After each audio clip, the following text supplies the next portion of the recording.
ಹಿಂದೂಗಳು ಮುಸ್ಲಿಂಗಳು ಜಗಳ ಆಡುವಂತಹ ಈ ಕಾಲದಲ್ಲಿ ನಮ್ಮೂರಲ್ಲಿ ಹಿಂದೂಗಳು ಮುಸ್ಲಿಂಗಳು ಸೇರಿ ಒಂದು ದೊಡ್ಡ ಹಬ್ಬನೇ ಆಚರಿಸ್ತೀವಿ.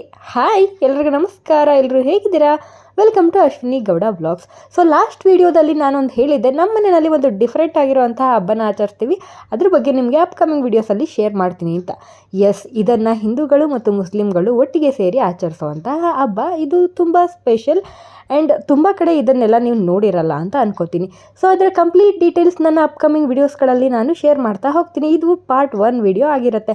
ಸೊ ಇಲ್ಲಿ ನಡೀತಾ ಇರೋದು ಪ್ರಸಾದಕ್ಕೆ ಅಂತ ಹೇಳಿ ರೆಡಿ ಮಾಡ್ಕೋತಾ ಇರೋದು. ಮೇನ್ ಪ್ರಸಾದಕ್ಕೆ ಮೊದಲನೇದಾಗಿ ಬೇಕಾಗಿರೋ ಇಂಗ್ರೀಡಿಯೆಂಟ್ಸೇ ಅಕ್ಕಿ ರೊಟ್ಟಿ. ಆಲ್ಮೋಸ್ಟ್ 10-15 kg ಅಕ್ಕಿನ ಮಿಲ್ಗೆ ಹಾಕಿಸಿ ಆ ಅಕ್ಕಿಯ ಹಿಟ್ಟನ್ನು ಯೂಸ್ ಮಾಡಿಕೊಂಡು ರೊಟ್ಟಿನ ಪ್ರಿಪೇರ್ ಮಾಡೋದು. ಸೊ ಪ್ರಸಾದನ ಇದರಿಂದನೇ ಯೂಸ್ ಮಾಡ್ಕೊಂಡು ಮಾಡೋದು. ಸೊ ಪ್ರಸಾದಕ್ಕೆ ಬೇಕಾಗಿರೋಂತಹ ರೊಟ್ಟಿನ ಒಂದು ಕಡೆ ಎಲ್ಲರೂ ಹಾಕ್ತಾಯಿದ್ರು, ಹಾಗೆ ಪ್ರಸಾದಕ್ಕೆ ಬೇಕಾಗಿರೋಂತಹ ಬೆಲ್ಲ ಕುಟ್ಕೋತಾ ಇದ್ರು, ಕೊಬ್ಬರಿ ತುರಿನೆಲ್ಲ ರೆಡಿ ಮಾಡ್ಕೋತಾ ಇದ್ರು. ಲೇಡೀಸ್ ಎಲ್ಲ ಅಡುಗೆ ಕಾರ್ಯಕ್ರಮದಲ್ಲಿ ಬ್ಯುಸಿ ಆಗಿದ್ದರೆ, ಇನ್ನು ನಮ್ಮ ಹುಡುಗರೆಲ್ಲ ಮನೇನ ಡೆಕೋರೇಟ್ ಮಾಡೋದ್ರಲ್ಲಿ ಬ್ಯುಸಿ ಆಗಿದ್ರು. ಇದು ದೇವ್ರ ಕೂರಿಸ್ಲಿರುವಂತಹ ಜಾಗ, ಹಾಗಾಗಿ ಇಲ್ಲಿ ಡೆಕೋರೇಷನ್ ನಡೀತಾ ಇದೆ. ಏನಿದು ಜಾತ್ರೆ ಥರ ಡೆಕೋರೇಷನ್ ಮಾಡಿದ್ದಾರೆ ಅಂತ ಅನ್ನಿಸ್ಬೋದು, ಬಟ್ ತುಂಬ ವರ್ಷಗಳಿಂದ ಇದೇ ಥರನೇ ಈ ದೇವರಿಗೆ ಡೆಕೋರೇಟ್ ಮಾಡ್ತಾ ಬಂದಿರೋದ್ರಿಂದ ನಾವು ಇದನ್ನೇ ಸಹ ಕಂಟಿನ್ಯೂ ಮಾಡ್ಕೊಂಡು ಹೋಗ್ತಾ ಇದ್ವಿ. ಅದರಲ್ಲಿ ಯಾವುದೇ ಬದಲಾವಣೆಯನ್ನು ಯಾರೂ ಮಾಡೋಕ್ಕೆ ಹೋಗಿಲ್ಲ. ಈ ಹಬ್ಬ ಪ್ರತಿ ವರ್ಷನೂ ನಡೆಯುತ್ತೆ. ಪ್ರತಿ ವರ್ಷ ಒಬ್ಬೊಬ್ಬರು ಮನೆಗೆ ದೇವ್ರು ಬರೋ ಅಂಥದ್ದು. ಈ ವರ್ಷ ನಮ್ಮ ಮನೆಗೇನೆ ದೇವ್ರು ಬರ್ತಾ ಇರೋದು, ಹಾಗಾಗಿ ನಮಗೆ ಸ್ವಲ್ಪ ಸ್ಪೆಷಲ್ ಅನ್ನಿಸ್ತದೆ. ಹಾಗಾಗಿ ಮನೆ ಫುಲ್ ಡೆಕೋರೇಟಿವ್ ಆಗಿದೆ.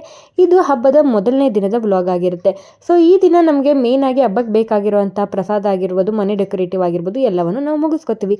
ಸೊ ಮುಂದೆ ಏನೆಲ್ಲ ನಡೆಯುತ್ತೆ, ಹೇಗೆ ಹಬ್ಬ ಆಚರಿಸ್ತೀವಿ ಅಂತ ನಾನು ನಿಮಗೆ ಅಪ್ಕಮಿಂಗ್ ವೀಡಿಯೋಸ್ಗಳಲ್ಲಿ ಶೇರ್ ಮಾಡ್ತೀನಿ.